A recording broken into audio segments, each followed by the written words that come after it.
Good morning students. हम exercise 2.4 कर रहे थे। 5 क्वेश्चन हमने कर लिए थे। आज क्वेश्चन नंबर 6 करेंगे। आज मैंने सिर्फ 3 क्वेश्चन ही किए हैं क्योंकि ये क्वेश्चन जो है बड़े समझाने वाले हैं, इसलिए इनको अच्छे से समझना। देखो, पहला क्वेश्चन क्या है। माहुली गांव में एक तंग आयताकार भूखंड विद्यालय बनाने के लिए सुरक्षित किया गया है। यानी एक आयताकार भूखंड है, यानी आयत के आकार का भूखंड है और उसको विद्यालय बनाने के लिए सुरक्षित किया गया है। इस भूखंड की लंबाई और चौड़ाई में 11:4 का अनुपात है, यानी लंबाई और चौड़ाई का अनुपात दे रखा है। तो मैंने अनुपात लिख लिया 11:4। ये किसका अनुपात है? लंबाई और चौड़ाई का। ठीक है। और गांव पंचायत को इस भूखंड की बाढ़ कराने में 100 रुपए प्रति मीटर की दर से, यानी 1 मीटर है उस पे कितने रुपए लग रहे हैं? 100 रुपए प्रति मीटर लग रहे हैं, से 75,000 रुपए व्यय होंगे। तो भूखंड की माप ज्ञात कीजिए। यानी भूखंड क्या माप क्या है ये हमें ज्ञात करना है। यानी भूखंड की माप क्या है ये हमें ज्ञात करना है। तो देखो, पहले बात देखो कैसा है भूखंड। आयताकार है, यानी ऐसा है, आयत के आकार का है। ठीक है। अब देखो, इसके चारों ओर बाड़ लगानी है तो हमने किसका यूज किया? क्या एरिया का यूज किया? नहीं, हमने किसका यूज किया? परिमाप। परिमाप का मतलब क्या होता है? चारों ओर की माप। तो हमें चारों ओर ही तो क्या करना है? हमें चारों ओर ही तो क्या करना है? चारों ओर ही तो तार लगानी है, बाड़ लगानी है। तो यहाँ पे चारों ओर बाड़ लगानी है। और 1 मीटर बाड़ लगाने का खर्चा कितना है? 1 मीटर बाड़ लगाने का खर्चा है 100 रुपए। और टोटल कितने रुपए खर्च हो गए उसके? टोटल रुपए हो गए उसके 75,000 रुपए खर्च। तो चलो इन पे तो हम बाद में आते हैं। पहले तो ये देखो क्या करना है। आयताकार जगह छोड़ रखी है उस गांव में विद्यालय बनाने के लिए। ठीक है, अभी विद्यालय नहीं बना पाए, लेकिन उसके अब चारों ओर बाड़ लगाना चाहते हैं ताकि कुछ और इस पे कब्जा ना कर सके या कोई और भी कारण हो सकता है। तो चारों ओर बाड़ लगाना चाहते हैं। तो चारों ओर उसने क्या यूज किया? परिमाप। तो हमें परिमाप ज्ञात करना होगा क्योंकि हमें चारों ओर बाड़ बनानी है, तो इसका मतलब हमें परिमाप यूज करना है। तो हम इस क्वेश्चन में क्या करेंगे? परिमाप ज्ञात करेंगे। अब परिमाप का क्या सूत्र होता है भाई? आयत का परिमाप का सूत्र होता है 2 × L+B। इसका मतलब 2 गुना लंबाई प्लस चौड़ाई। ये तो आपने पढ़ा होगा कि भाई आयत का परिमाप क्या होता है? 2 गुना लंबाई प्लस चौड़ाई। अब इधर आओ, क्या करना है। देखो, हमें क्या दे रखा है? लंबाई और चौड़ाई चाहिए, लेकिन इसमें देखो अनुपात क्या दे रखा है? 11:4। लंबाई और चौड़ाई नहीं दे रखी, लंबाई और चौड़ाई का अनुपात दे रखा है 11:4 दे रखा है। इसका मतलब लंबाई अगर 11 है, चौड़ाई 4 है। और मैंने क्या कहा था? अनुपात को संख्या बनाने के लिए किससे गुणा कर दो? x से गुणा कर दो। तो लंबाई क्या हो गई? 11x। चौड़ाई क्या हो गई? 4x। ठीक है। अब 11x और 4x। हम मैंने क्या कहा? खेत आयताकार है तो आयत का परिमाप क्या होता है? 2 × L+B। और परिमाप क्यों निकाला है? हमने पहले ही बता दिया। परिमाप क्यों लिया हमने? परिमाप इसलिए लिया क्योंकि जो परिमाप इसलिए लिया क्योंकि मैंने क्या कहा था? देखो इधर, परिमाप मतलब हम चारों ओर क्या लगा रहे हैं? बाड़ लगा रहे हैं। तो क्षेत्रफल का तो अंदर का पार्ट होता है, तो ये वाला तो हम यूज नहीं कर रहे। हम क्या कर रहे हैं? चारों ओर का पार्ट यूज कर रहे हैं, चारों ओर का हिस्सा यूज कर रहे हैं। तो वो किस में आएगा?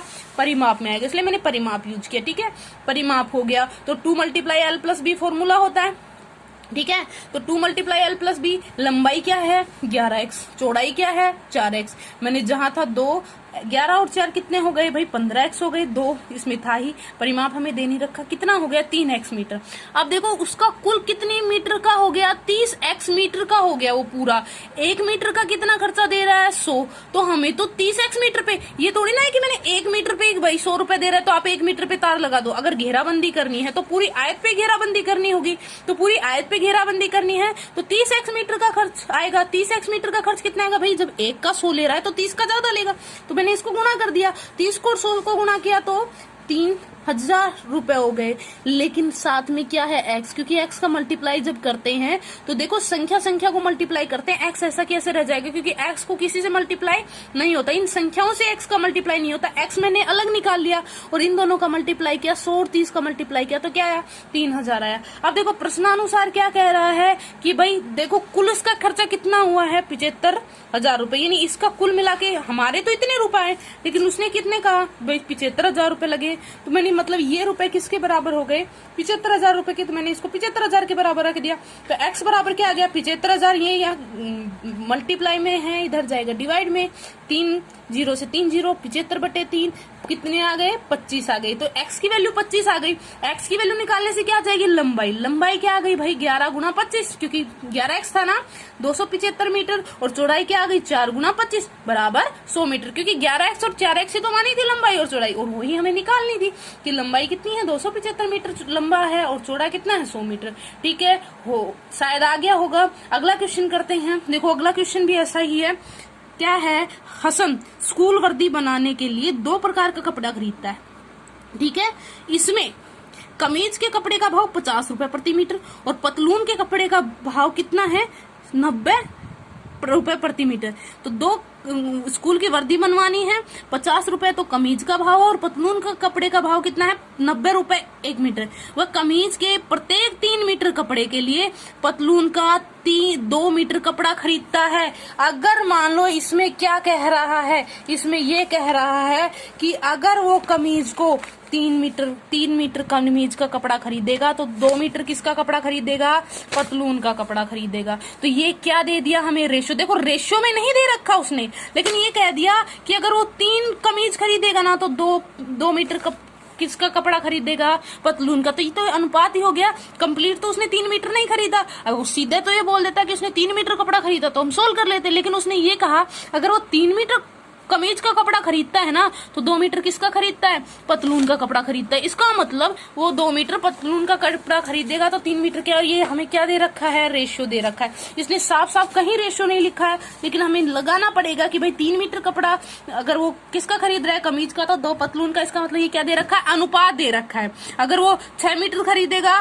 तो 4 मीटर किसका खरीदेगा, वैसे खरीदेगा, मतलब 6 मीटर का कमीज खरीदेगा तो 4 मीटर, क्योंकि इसका दुगना खरीद रहा है तो इसका तो भी दुगना करना पड़ेगा, यानी पतलून भी दुगनी करनी पड़ेगी। तो कंप्लीट नहीं बता रखा ना, इसलिए हम इसको क्या मानेंगे, रेशियो। यानी मैंने इसमें लिख भी रखा है, रेशियो बना दिया है। ठीक है, आगे देखो क्या है, वह इस पर क्रम से 12% और 10% लाभ बेचकर लाभ पर बेचता है। फिर इसने क्या किया, 12% और 10% कपड़े पे, यानी 12% तो किस पे, कमीज पे खाया कमीशन, 10% कमीशन किस पे खाया, उस पे पतलून पे, यानी 12% का लाभ तो उस पे ले लिया कमीज पे, और 10% का लाभ किस पे ले लिया भाई, उस पे ले लिया जो पतलून पे। और कुल कितने में बेच दिया, 36,600 रुपए में बेच दिया।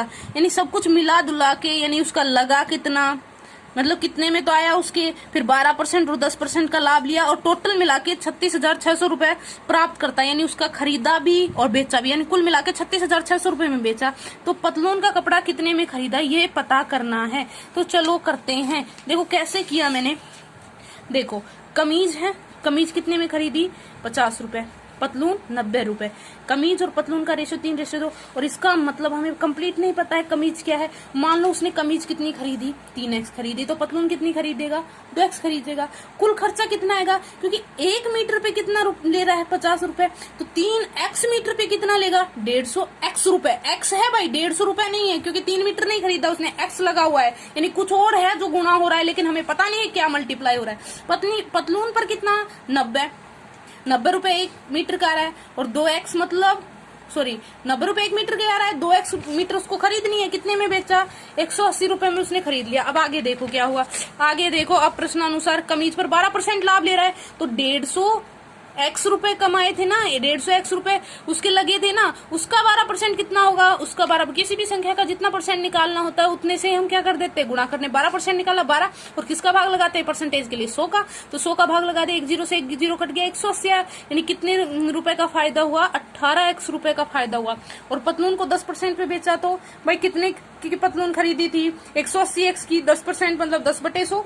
परसेंटेज निकालनी हो तो ऊपर संख्या लिखते हैं, बटे में 100 लिखते हैं, 2 कट कर दिए, यानी इस पे भी कितने का फायदा हुआ, 18x। अब उसको कुल कितने रुपए में बेचा भाई, 36,600।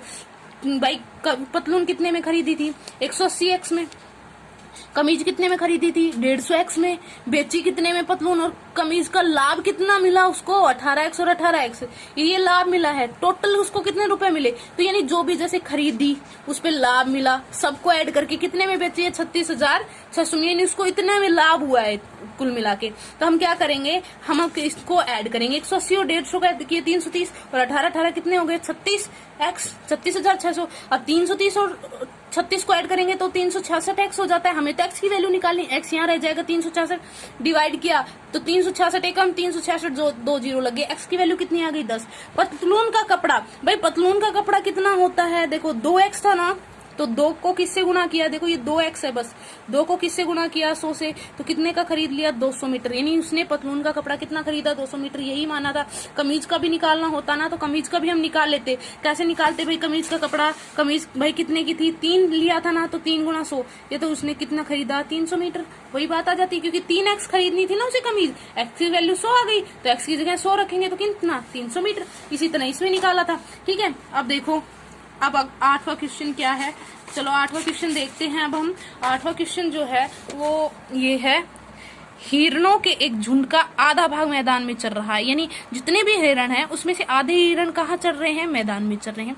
शेष का, यानी जो बच गए, यानी आधे बच गए ना, शेष का 3/4 भाग पड़ोस में ही खेलकूद कर रहा है, और शेष 9 बचे हिरण एक तालाब में पानी पी रहे हैं। झुंड में हिरणों की संख्या ज्ञात कीजिए। अब देखिए भाई, इधर देखो भाई, माना हिरणों की संख्या क्या मान ली? x मान ली, क्योंकि हमें नहीं पता कितने हिरण गए थे, और जो हमें याद करना होता वही मानते। तो मैंने हिरणों की संख्या क्या मान ली? x मान ली। मैदान में कितने चल रहे हैं? जितने भी हिरण थे उसके आधे। तो आधे का मतलब इसमें किसका भाग लगेगा? 2 का। भाई आधा निकालना हो तो 2 का भाग अगर बोल दूं मैं 10 का आधा कितना होगा, हम बोलेंगे 5। कैसे किया भाई? 2 का भाग लगाया। 20 का आधा क्या होगा? 10। कैसे? 2 का भाग लगाया। 15 का भी आ जाता है 7.5, ऐसी बात नहीं है। 15 का आधा होता है 7.5, तो वो भी क्या किया? 2 का भाग लगाया हमने। ठीक है, तो तब मैदान में कितने हैं? x/2। शेष कितने बच गए भाई? x में से x/2 तो क्या मैदान चल रहे हैं। अब कितने बच गए? x/2 बच गए। अब देखो बाकी खेलकूद जो बचे हैं उनमें से खेलकूद कितने बचे हैं? x/2। उसका कितना हिस्सा खेलकूद कर रहा है? 3/4। तो हम किससे मल्टीप्लाई करेंगे? 3/4 से। 3/4 से मल्टीप्लाई किया 3x/8। ये हिरण जो है, देखो ये बटे में आ रहे हैं, हिरण पूरी संख्या में आएंगे, लेकिन ये क्या है? हमारी कैलकुलेशन, हमारी कल्पना है। x की कोई मान नहीं है, इसलिए पूरा आएगा, कोई दिक्कत नहीं है। अभी थोड़ा वो देखो, 3/4 भाग क्या कर रहे हैं? खेलकूद कर रहे हैं। किसका? बचे हुए का। बचे हुए का, x का नहीं, बचा हुआ का। ठीक है, 3/4 x/2 गया तो 3x, 4 दूनी 8। पानी पीने कितने गए? 9 हिरण, ये दे रखा है। और टोटल कितने हिरण? अब ये पूछ रहे टोटल हिरण कितने थे। देखो आधे क्या कर रहे हैं? मैदान में, हिरणों की संख्या मैदान चल रहे हैं, इतने हिस्से वाले खेल रहे हैं, और ये वाला पानी पी रहे हैं। तो इन तीनों को जोड़ते कितने आ जाएंगे? कुल हिरण आ जाएंगे। कुल हिरण कितने? x। एलसीएम देखो, एलसीएम लेने से पहले मैंने इस साइड में ये सारा ले आई x वाला, क्योंकि चरचर जुड़ते हैं, चरचर जुड़ते हैं। मैंने x वाला इधर ले लिया। अब x वाला इधर ले लिया तो क्या हुआ भाई? x वाला इधर ले लिया, ये सारे प्लस के थे ना, इधर आके क्या हो गया? ये माइनस के हो गए, क्योंकि ये प्लस का था, ये प्लस का माइनस हो गया। ठीक है, अब यहाँ पे ये माइनस का हो गया। अब देखो यहाँ पे 9 इधर रह गया, प्लस का इधर किधर, मैंने ये इधर ले आई सारा। अब देखो इसमें एलसीएम लेंगे, 8 आएगा, 8 और 2, और यहाँ पे 1 था, 1 के एलसीएम क्या आएगा? 8 आएगा। अब हमें क्या करना है? अब हमें देखो ये करना है, 8 आ गया ना, अब इसको नीचे वाले को सबको 8 बनाना है। यहाँ पे नहीं है 8, यहाँ पे हम क्या मानेंगे? 1 मानेंगे। इसको 8 बनाने के लिए किससे मल्टीप्लाई करेंगे? 8 से। तो ऊपर भी किससे मल्टीप्लाई करना पड़ेगा? ऊपर भी हमें 8 से मल्टीप्लाई करना पड़ेगा। तो मैंने 8 से मल्टीप्लाई कर दिया। तो ठीक है, यहाँ पे है तो इसको 4 से मल्टीप्लाई करना पड़ेगा, तो 8 बन जाएगा। तो ऊपर भी किससे मल्टीप्लाई करना पड़ेगा? 4 है। तो ये हो गया 8x - 4x - 3x। अब देखो 4 और 3 कितने हो गए? माइनस माइनस के। ऐसे कैलकुलेशन में माइनस माइनस के जोड़ लेते हैं। 4 और 3 कितने हो गए? 7 माइनस के। ठीक है, और 8x तो है ही, 8 में से 7 गए तो भाई 1 बचा, x/8। अब देखो हमें तो x की वैल्यू चाहिए, ये इधर चला गया, ये इधर गया, तो यहाँ डिवाइड में था, ये मल्टीप्लाई में, x बराबर 9 × 8, तो x बराबर 72। x क्या माना था? हिरणों की संख्या, तो हिरणों की संख्या क्या आ गई? 72। आज के लिए इतना ही, 3 ही क्वेश्चन करवाए हैं, 2 क्वेश्चन और बचे हैं, वो आप करके देखना, क्योंकि ऐसे क्वेश्चन करोगे तभी कुछ आएगा, और इनको बार बार देखना ताकि एक क्वेश्चन अच्छे से समझ में आ जाए। आज के लिए इतना ही, थैंक यू।